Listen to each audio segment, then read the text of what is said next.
Hello guys, welcome to trading correction. तो कल Nifty, bank Nifty और सेंसेक्स तीनों की एक्सपायरी है। तो कल एक ग्रैंड एक्सपायरी होने वाली है। तो देखना होगा मार्केट किस तरह से बिहेव करता है। तो आज मार्केट ने जो प्राइस एक्शन बना करके क्लोजिंग की है वो बहुत इंपॉर्टेंट क्लोजिंग है। तो इसलिए वीडियो को पूरा ध्यान से देखना, अंत तक देखना। अपन आज इसमें डिटेल में बात करेंगे कि मार्केट में क्या पॉजिटिविटी है और नेगेटिव कितना है मार्केट। काफ़ी चीज़ों के बारे में डिस्कस करेंगे अपन। अगर आप निफ्टी को देखोगे तो निफ्टी के अंदर अपने को काफ़ी शार्प सेलिंग देखने को मिली। शार्प सेलिंग के बाद में अगर अपन हिस्ट्री में जाकर के देखेंगे, देखो अपना ये सेलर्स का जोन था। अपना सेलर्स का जोन यहाँ पे काफ़ी दिन तक रिजेक्शन लेता रहा ये। और इसके बाद ब्रेकआउट किया इसने, और एक बड़े टाइम का फेक ब्रेकआउट कहा जाएगा इसको। एक फेक ब्रेकआउट करके इसने ट्रैप किया और शार्प सेलिंग की। ठीक है। अब यहाँ पे शार्प सेलिंग जो की थी इसने इतने बड़े गैप बना बना करके की और कोई मेजर प्राइजेशन बना करके नहीं किया। तो इसके बाद में जो मार्केट ने प्राइजेशन बनाया, ये एक नेगेटिव प्राइजेक्शन बनाया, अच्छा प्राइजेक्शन बनाया। अपने एक 50% के लेवल से इसने रिजेक्शन लेकर के, सेलर का जो जोन था वहां से रिजेक्शन लेकर के एक शार्प सेलिंग की। ठीक है। ये इतनी शार्प सेलिंग थी कि मार्केट का पूरा सेंटीमेंट ही इसने चेंज कर दिया। लेकिन आज इसने जो प्राइजेशन बना करके क्लोजिंग की है, आज फिर से देखो, जैसे यहाँ पर इसने बायर्स के लेवल को ब्रेक किया था। अपने बायर्स का लेवल यहाँ पे था, ये अपन बायर्स के लेवल को फॉलो कर रहे थे। तो बायर्स का लेवल इसने जब ब्रेक किया तो इसने प्राइजेशन बना करके कंसोलिडेशन करके इसके ऊपर क्लोजिंग कर दी। ठीक है। इसने रिकवरी करने के बाद में कंसोलिडेशन किया और क्लोजिंग इसके ऊपर की, तो ये एक पॉजिटिव साइन था मार्केट के अंदर। अब यहाँ पे इसने क्या किया, प्राइजेशन बना करके सीधा इसने यहाँ पर इसके ऊपर क्लोजिंग की है, देखो। और ये प्राइस एक्शन इतना स्ट्रांग नहीं है, क्योंकि अगर आप इस पे फिबोनाची टूल लगा करके देखोगे तो इसका जो रिजेक्शन आया है, देखो इसका सपोर्ट जो बनाया है, इसका सपोर्ट जो 60% का लेवल होता है उसके नीचे सपोर्ट बना है इसका। तो एक तरीके से इतना स्ट्रांग प्राइस एक्शन नहीं है, लेकिन एक पॉजिटिव साइन इसके अंदर ये है कि इसने बायर्स के लेवल के ऊपर आकर के फिर से क्लोजिंग की है। अब इंपॉर्टेंट चीज क्या है देखने वाली, अपने जो निफ्टी है, तो निफ्टी के अंदर देखो, निफ्टी में अपने जो मेजर पार्ट है, एक तो रिलायंस है। ठीक है। और रिलायंस के अलावा एक H D F C bank है। ठीक है। और H D F C bank bank Nifty का भी एक इंपॉर्टेंट पार्ट है। तो H D F C bank को अगर आप जा करके देखोगे तो H D F C bank को अपन देखते हैं सबसे पहले कि इसमें क्या हुआ है ऐसा। इतनी जो सेलिंग आ रही थी मार्केट के अंदर, देखो H D F C bank को डेली टाइम फ्रेम में जाकर के देखते हैं अपन। तो इसमें देखो कितनी शार्प सेलिंग आई है H D F C bank में। इस H D F C bank की सेलिंग की वजह से ही मार्केट में इतना ड्रॉप आया। और अब H D F C bank जो है, अपने एक मेजर सपोर्ट, देखो ये सपोर्ट लेवल है इसका, देखो मेजर सपोर्ट पे आज इसने सपोर्ट लिया है।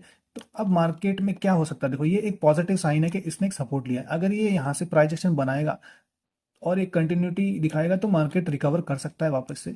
ठीक है। लेकिन ये प्राइस एक्शन बनाएगा तो कल का दिन प्राइस एक्शन बनाने में भी जा सकता है। तो इस बात का अपने को ध्यान रखना होगा। ठीक है। तो मार्केट अभी पूरी तरह नेगेटिव नहीं कहा जा सकता, क्योंकि H D F C bank अपने एक मेजर सपोर्ट पे, देखो यहाँ पे बार बार सपोर्ट लिया है मार्केट ने। और मार्केट में फिर से, और एच डी एफ सी फिर से अपने इस सपोर्ट पे आकर के खड़ा हो गया है, देखो। ठीक है। और आईसीआईसी बैंक को अगर आप देखोगे, आईसीआईसी बैंक को अगर अपन देखेंगे तो यहाँ पर आप देखोगे तो स्ट्रक्चर वाइज तो इसमें कहीं से भी नेगेटिविटी नहीं है। बस एक दो दिन की इसमें शार्प सेलिंग देखने को मिली अपने को। तो एक तरीके से देखा जाए तो ये है तो सेलिंग, और काफ़ी स्ट्रॉन्ग सेलिंग है। लेकिन अभी तक इसने अपने इस मेजर, अभी जो रीसेंट जो ट्रेंड बन रहा था इसका, इसको तोड़ा नहीं है। तो इसमें भी अभी एक तरीके से उम्मीद है आईसीआईसी बैंक के अंदर भी। और एक्सिस बैंक को भी आप जाकर के देखोगे, एक्सिस बैंक भी एक तरीके से एक ट्रेंड के ऊपर सपोर्ट लेता हुआ दिखाई दे रहा है, देखो। ठीक है। तो मार्केट में पॉजिटिविटी अभी है मार्केट में काफ़ी। तो अगर ये मार्केट यहाँ से रिकवर करना चाहे तो मार्केट यहाँ से रिकवर कर सकता है। निफ्टी को अगर 15 मिनट पर जाकर के देखोगे तो ये एक पॉजिटिव स्ट्रक्चर बन रहा है। लेकिन निफ्टी के अंदर अभी जो हाई, जो ऑल टाइम हाई जो बना है, अभी इतना इजीली नहीं टूटने वाला है। हो सकता है मार्केट अभी कंसोलिडेट करे, इसी रेंज के अंदर रहना चाहे मार्केट। तो इसीलिए मार्केट इस तरह के प्राइजेशन बना रहा है यहाँ पर। आप यहाँ पे देखो कि आज यहाँ पे मार्केट ने एक ट्राइंगल जैसा पैटर्न बनाया है और उसका ब्रेकआउट किया है। ब्रेकआउट करते टाइम पे इसने यहाँ पे सपोर्ट लिया है। ठीक है। तो ये सपोर्ट जो है, ये एक इंपॉर्टेंट सपोर्ट बन जाता है अपने लिए। जो रीसेंट बायर्स है वो यहाँ बैठे होंगे और इसने पुराने बायर्स के लेवल के ऊपर जाकर के क्लोजिंग की है। अब यहाँ पर जो अपने काफ़ी जो बायर्स जो थे ट्रैप हुए थे, यहाँ पे काफ़ी लोगों ने बाइंग की पोजीशन बनाई थी यहाँ पर सपोर्ट को देख करके। तो यहाँ पे काफ़ी बायर्स ट्रैप हुए हुए हैं। तो अब मार्केट जब इस लेवल को अप्रोच करेगा तो यहाँ जो बाय करके बैठे हुए हैं ना, उनको कॉस्ट टू कॉस्ट पे अपना पोजीशन को क्लोज करने का मौका मिलेगा। तो वो यहाँ पर सेल करेंगे, तो सेल करेंगे तो मार्केट हो सकता है यहाँ से सेलिंग का प्रेशर देखने को मिले मार्केट में। लेकिन अगर मार्केट इस सेलिंग के प्रेशर को एब्जॉर्ब करता हुआ इस लेवल को क्रॉस कर देता है और ये ट्रेंड जो बन रहा है छोटा, और ये जो ट्रेंड बन रहा है इसको भी तोड़ देता है, तो यहाँ से अपने पास में पॉजिटिव होने के लिए एक रीजन मिल जाएगा अपने को।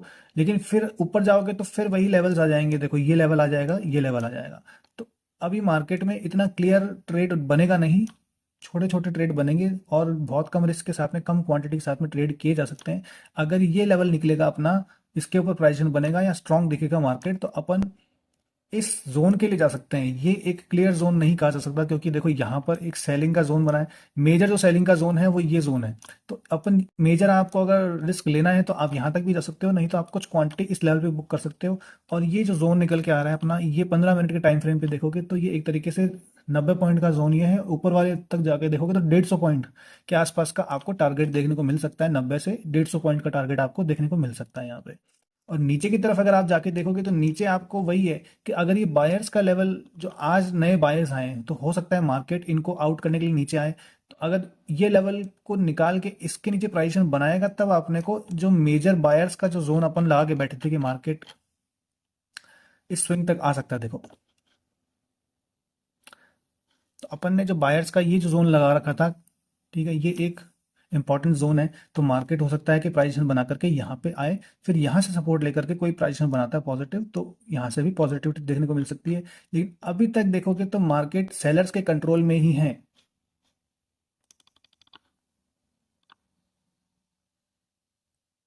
तो मार्केट अभी सेलर्स के कंट्रोल में ही है। तो अगर मार्केट इस ट्रेंड को फॉलो करता रहेगा, नीचे इसके नीचे रहेगा, तब तक अपन को बुलिश ट्रेड लेने से बचना चाहिए। हालांकि ये बुलिशनेस दिखा रहा है, तो इसका मतलब सिर्फ यही है कि अपने को कोई बेरिश प्राइजेशन मिलेगा इस लेवल से, तो अपन बेरिश ट्रेड प्लान कर सकते हैं। और उसके अंदर अपने को स्टेप बाय स्टेप टारगेट लेने पड़ेंगे। फर्स्ट अपने को इस जोन का टारगेट रखना पड़ेगा, फिर इसके नीचे निकलेगा तब अपने को नेक्स्ट इस जोन का टारगेट रखना पड़ेगा।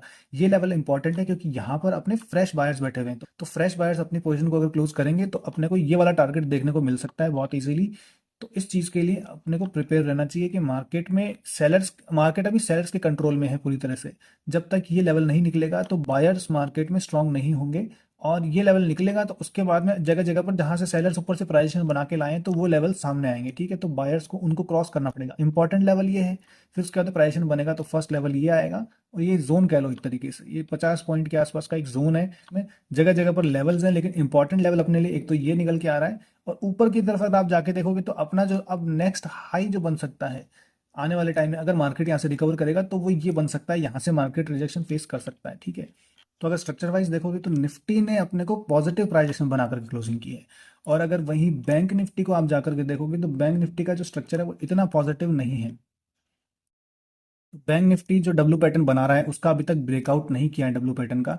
और डब्ल्यू पैटर्न की जो नेकलाइन है वो ये जोन है, अब ये जोन पे ही नेकलाइन बन रही है। तो अपने को जब ये जोन निकलेगा तब जाकर के अपन बैंक निफ्टी में पॉजिटिव हो सकते हैं। ये जो लेवल है आपका 45,420 के आसपास का लेवल है, ये लेवल निकलेगा। उसके बाद में देखो यहाँ पर काफी लोग ट्रैप हो सकते हैं, क्योंकि यहाँ पे लोग हो सकता है बेरिश पोजीशन बनाने की कोशिश करें, लेकिन अपना जो जोन रहेगा वो यही रहेगा। अब इंपॉर्टेंट चीज क्या है, देखो यहाँ से प्राइजेक्शन तो बनेगा, देखो ठीक है, यहाँ से प्राइजेक्शन तो बनेगा। अगर इसके ऊपर आएगा तो प्राइजेक्शन तो ही बनाएगा, लेकिन अपने पास में अपॉर्चुनिटी ये रहेगी कि अगर यहाँ से पॉजिटिव प्राइजेक्शन बनेगा तब ऊपर ऊपर जाएंगे। सेलिंग के लिए अपन का प्लान कर सकते हैं, बैंक निफ्टी के अंदर सेलिंग के लिए प्लान कर सकते हैं। अगर ये लेवल के नीचे प्राइजेक्शन बनता है तब अपन सेलिंग के लिए प्लान कर सकते हैं फिर से।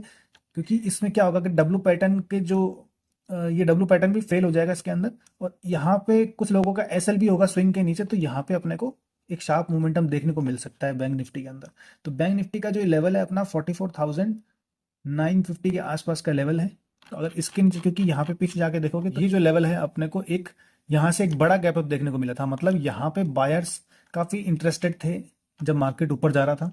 तो मार्केट ने इसी लेवल के ऊपर आके क्लोजिंग की है। तो मार्केट में एक मिक्स सेंटीमेंट है। एचडीएफसी बैंक जो है अपना सपोर्ट पे है, और आईसीआईसी बैंक जो है अपना इतना नेगेटिव नहीं है, उसमें सेलिंग आई है, आज भी बहुत शार्प सेलिंग आई है आईसीआईसी बैंक में, लेकिन उसका स्ट्रक्चर पॉजिटिव है। एचडीएफसी बैंक सपोर्ट पे है। और बाकी जो बैंक्स हैं वो भी इतने नेगेटिव नहीं है, हालांकि पूरा बैंकिंग सेक्टर में नेगेटिविटी है, लेकिन अभी जो स्ट्रक्चर बन रहा है वो पॉजिटिविटी की तरफ इशारा कर रहा है।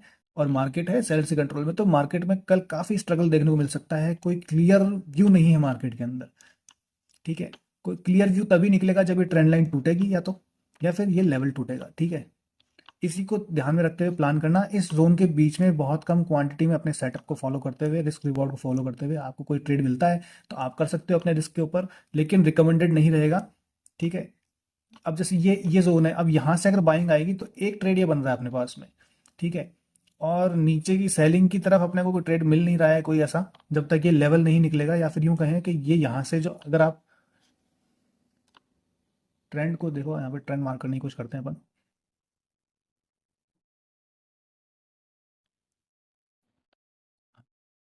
तो यहाँ पे देखो ये, आप एक तरीके से ट्रेंड मान के इसको ट्रेंड लगा लेना। अगर ये ट्रेंड ब्रेक होता है यहाँ से, अगर ट्रेंड के नीचे अपने को क्लोजिंग मिलती है, तो अपन यहाँ पर एक सेलिंग का ट्रेड प्लान कर सकते हैं, जिसका एसएल इस जोन के ऊपर रहेगा, ठीक है। ये जो जोन है इसके ऊपर रहेगा। और अच्छा ये होगा कि थोड़ा टाइम यहाँ पे स्पेंड करने के बाद में प्राइसेशन देगा, तो आपका ट्रेंड भी यहीं आ जाएगा और आपका जोन भी यहीं आ जाएगा, तो आपका एसएल बहुत छोटा सा हो जाएगा। बैंक निफ्टी में नेक्स्ट जो टारगेट आपके पास में बन के आ रहा है, एक तो ये लेवल निकल के आ रहा है, तो नेक्स्ट टारगेट आपका हो जाएगा 44,120 के आसपास का टारगेट हो जाएगा। और उसके बाद में उसके भी नीचे जाता है तो आपके पास में ये टारगेट रहेगा, जिसके जिसमें आपको थोड़ी सी दिक्कत आ सकती है कि एक ट्रेंड आ रहा है यहाँ पर, तो जोन मार्क करना पड़ेगा फिर इसके अंदर, बैंक निफ्टी के अंदर। तो नीचे के जो स्विंग है उसमें आप एक जोन मार्क कर लीजिएगा, ताकि आप एक सेफ बुकिंग कर पाए, ठीक है। अगर नीचे आएगा तो अपने को इस जोन में बुकिंग करनी है, और फर्स्ट अपने को टारगेट ये वाला रखना है 44,120 के आसपास में। और जो नेक्स्ट जोन अपना स्टार्ट हो जाएगा 43,500 के आसपास, ये राउंड फिगर भी है, साइकोलॉजिकल लेवल भी है, तो मार्केट यहाँ से सपोर्ट लेता हुआ दिख सकता है। कल बैंक निफ्टी, निफ्टी और सेंसेक्स की तीनों की एक्सपायरी है, तो मेजरली अपन निफ्टी और बैंक निफ्टी में ही काम करेंगे। सेंसेक्स की तो एक्सपायरी वैसे भी अलग से भी होती, तो कुछ होता नहीं है सेंसेक्स के अंदर, बहुत बकवास इंडेक्स है।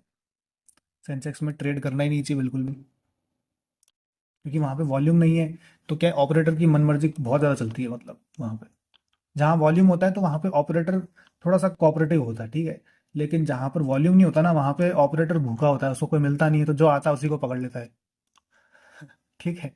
तो इसी तरह से सेंसेक्स में हो रहा है कि वहाँ पे क्या है कि चार्ट मोमेंटम कैसा भी आएगा, अगर आपने एंट्री कर ली है तो आप एग्जिट बहुत मुश्किल से मिलेगा आपको। बहुत सबसे बेस्ट तो है निफ्टी, फिर बैंक निफ्टी, और सेंसेक्स सबसे लास्ट में है। और मिड कैप भी कभी कभी अच्छा लगता है, मिड कैप का तो कुछ पता नहीं है, कोई भरोसा नहीं है, लेकिन उसके जो मोमेंटम आते हैं बहुत बड़े बड़े मोमेंटम आ जाते हैं कई बार मिड कैप के अंदर। तो गाइस, इसी तरह के डिटेल्ड एनालिसिस के लिए चैनल को सब्सक्राइब कर देना, वीडियो को लाइक कर देना, और कमेंट करके बताना कि आपको आज का ये एनालिसिस कैसा लगा। Thank you for your time guys.